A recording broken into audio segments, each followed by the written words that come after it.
Hello everyone, so if you want to use your voice typing on Android phone, here's how to do that.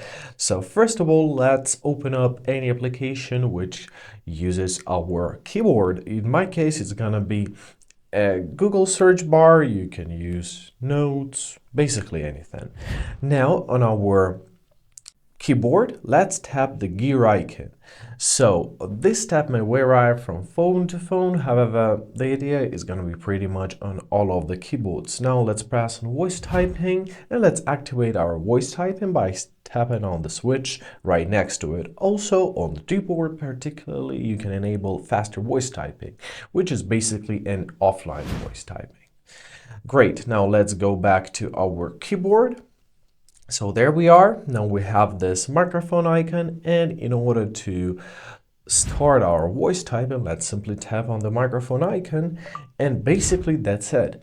Now everything what we are saying is being transcribed right into the text field.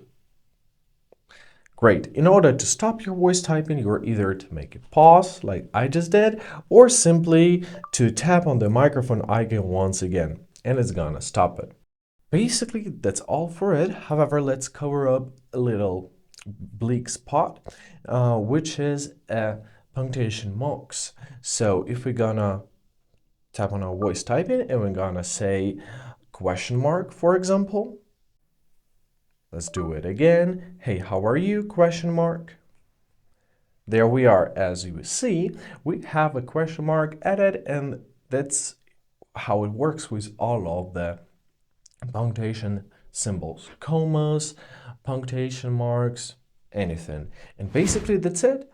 Thank you so much for watching. Have a great day. Please consider subscribing to our channel.